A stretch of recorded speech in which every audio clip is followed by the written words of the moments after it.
woman steps into a hotel elevator. Alone, she presses every button on the panel, all of them. Then she waits.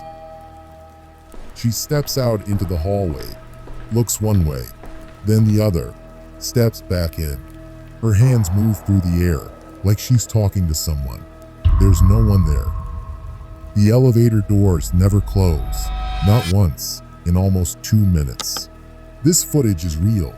It's from January 31st, 2013, and investigators released it to the public for one reason. They had lost her, and they needed the world's help finding her. Instead, the world found something else. A mystery it still hasn't let go of. 19 days after this video was recorded, her body was found. Not in the city, not in the desert. Inside one of 4 water tanks on the hotel's roof, a place guests weren't even allowed to access. Her name was Elisa Lam. She was 21 years old. And before the internet turned her into a mystery to be solved, she was something else entirely. Someone the story is about to introduce you to. Elisa was born in Vancouver to parents who had immigrated from Hong Kong and built a life for their family around a small restaurant in Burnaby, British Columbia. She grew up ordinary, in the way that matters. She went to school. She had a sister, Sarah, who she was close to. And somewhere in her early 20s, she started writing. Not for anyone in particular, just for herself, mostly. A blog called Ether Fields, and later a Tumblr page, filled with fashion photos and film clips and quiet, honest reflections on what it felt like inside her own head. Because Elisa had been diagnosed with bipolar disorder and depression, and she wrote about both, openly, at a time when very few young people did. "I'm not a professional depressed person," she wrote, days before the end. "I am so much more than that." In January of 2013, Elisa did something a lot of 21-year-olds dream about. She packed a bag and left, alone, down the west coast of the United States. San Diego first, the zoo, photographs. Then, on January 26th, she stepped off an Amtrak train into downtown Los Angeles, planning to eventually reach Santa Cruz. Every single day of the trip, she called her parents. That was the rhythm they built. A phone call. Proof that she was okay. She checked into a hotel with a name that, by then, already carried weight in Los Angeles. The Cecil, a building with 100 years of history behind it, most of it dark. But Elisa didn't know that. To her, it was just somewhere to sleep before the next leg of the trip. Almost immediately, something started to shift. She'd been placed in a shared room, hostel style, with other female travelers. Within days, according to the hotel's own manager, those roommates were complaining. Elisa had allegedly locked them out. Left notes on their beds. Notes that read, simply, "Go away. Go home. Get out." The hotel moved her to a private room, alone, on the same floor.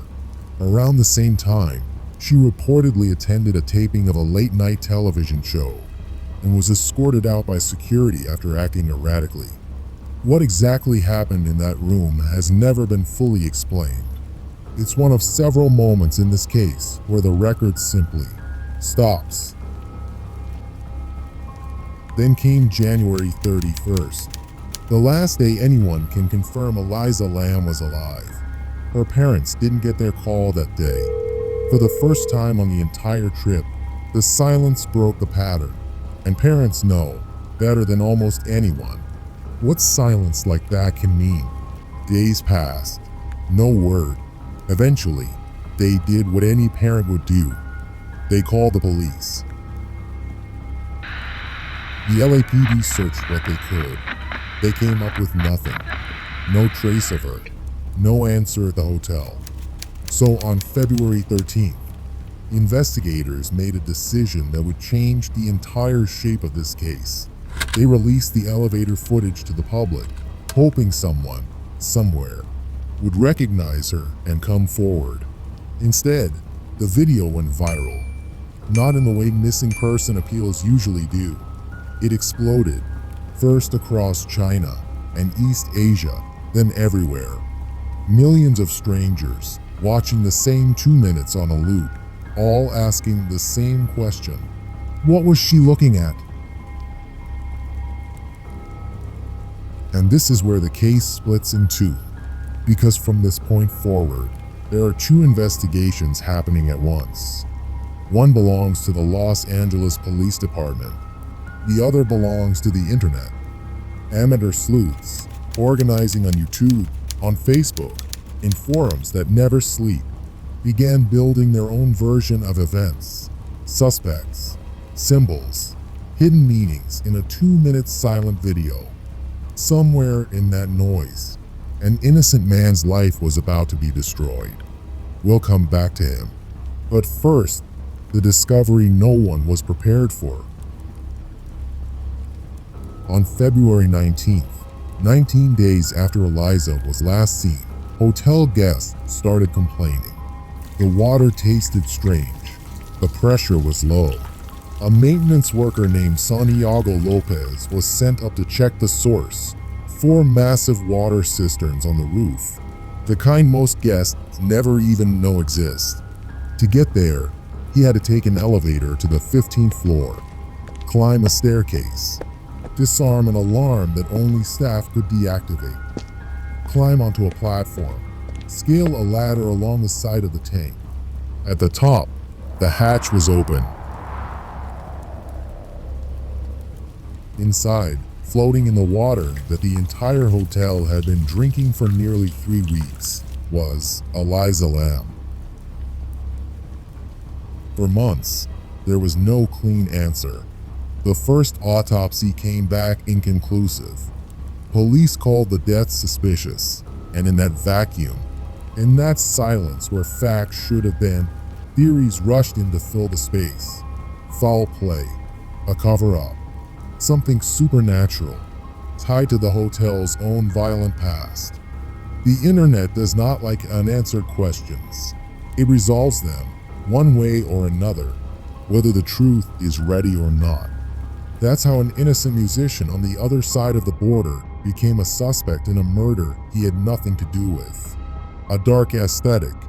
One old video filmed at that same hotel a full year earlier, and a single misheard lyric was enough.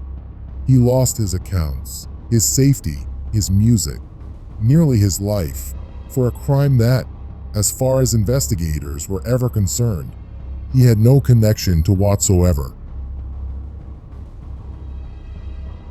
Finally, in June of 2013, the coroner's office reached a conclusion. Accidental drowning. No trauma, no assault, no trace of alcohol or street drugs in her system. But her prescribed psychiatric medication was there, at levels suggesting she hadn't been taking it as she should have. Bipolar disorder, the report stated, was a significant contributing factor in her death.